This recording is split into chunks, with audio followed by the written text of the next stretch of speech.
በአፍሪካ በቴክኖሎጂ ሳይንስና ፈጠራ ዘርፎች ላይ የሚሰራው አንሶ አፍሪካ ድርጅት በአምቦ ዩኒቨርሲቲ የሳይንስ የቴክኖሎጂና የፈጠራ ልህቀት ማዕከል አቋቁሟል። በኢትዮጵያ የመጀመሪያ የሆነው የልህቀት ማዕከሉ በአፍሪካ ደረጃ በዘርፉ የሚከናወኑ ተግባራትን ያስተባብራል። በዘርፉ ያሉ እውቀትና ሀብቶችንም በመደመር በአህጉሪቱ የሚገኙ የከፍተኛ ትምህርት ተቋማት፣ ምሁራንና ኢንዱስትሪዎች በጋራ የምርምር ስራዎቻቸውን የሚከውኑበት ይሆናል። ይሄ ማዕከል አፍሪካ ውስጥ የሚሰሩ ስራዎችን ለማስተባበር ጭምር ከዛም አልፎ ደግሞ ተማሪዎች፣ የዩኒቨርሲቲ መምህራን፣ ሌሎችም በምርምር ተቋማት ውስጥ የሚሰሩ ሰራተኞችም ጭምር በሳይንስና ፈጠራ በቴክኖሎጂ ሽግግር ከነዚህ ኤሪያዎች ላይ የሚሰሩት ምርምር ስራዎች ያሳልጣል የሚል እምነት አለን።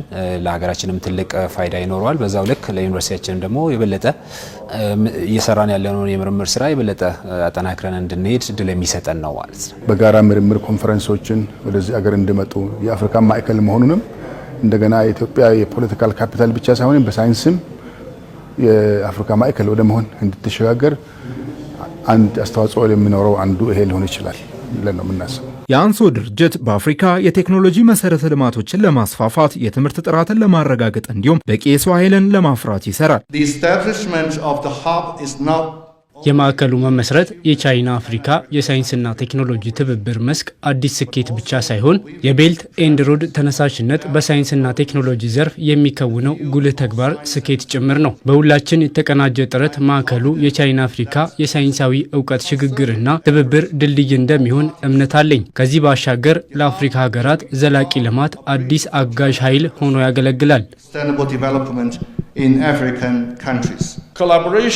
between scientists, universities, private sectors. በተመራማሪዎች በከፍተኛ የትምህርት ተቋማት የግል ሴክተሮችና ሌሎች አጋሮች መካከል የሚፈጠረው ትብብር በዘላቂ የልማት ግቦቻችን ላይ ለሚያጋጥሙ ተግዳሮቶች መፍትሄ ለማበጀት ያግዘናል። አንሶ የሰው ሀብት ልማት ማብቃት ላይ ከፍተኛ ትኩረት በመስጠት የትምህርት እድሎችን ይሰጣል። ዛሬ በተቋቋመው ማዕከል አማካኝነት በየዓመቱ 500 ለሚጠጉ ተማሪዎች፣ መምህራንና ተመራማሪዎች በሀገረ ቻይና የቻይና ሳይንስ አካዳሚዎች የትምህርትና ስልጠና እድሎች ይሰጣሉ።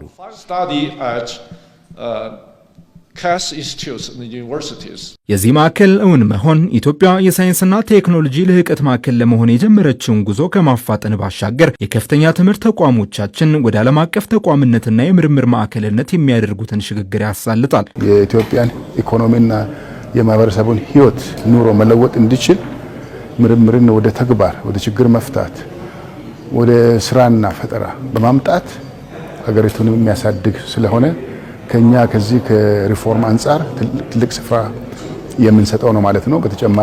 ተጨማሪ ሀብት ያመጣል። ቴክኖሎጂን ከሌላ ቦታ መቅዳት ብቻ ሳይሆን በራሳችንም ደግሞ ቴክኖሎጂ ያመንጭተን ለሌሎችም መትረፍ የምንችልበትን እድል ይፈጥራል ብለን እናስባለን።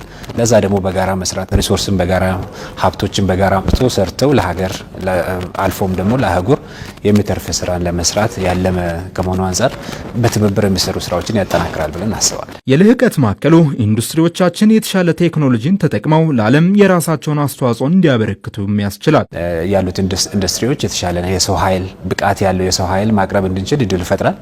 ቴክኖሎጂዎችን ደግሞ ማፍለቅ ከቻለ እነዛ ቴክኖሎጂዎች ከትንሽ ተነስተው አድገው ራሳቸው ካምፓኒ መሆን የሚችሉበትን እድል መፍጠር እንችላለን። ይሄንን ማድረግ የምንችለው ደግሞ ካደጉ ሀገራትም ጭምር ታሌንቶችን አንድ ላይ ሰብስበን መስራት ከቻለን ነው። ወጣቶችን ማገዝ ከቻለን ነው። በዛ ስራ ላይ ደግሞ ሁላችንም ተጋግዘን መስራት አለብን ብዬ አስባለሁ።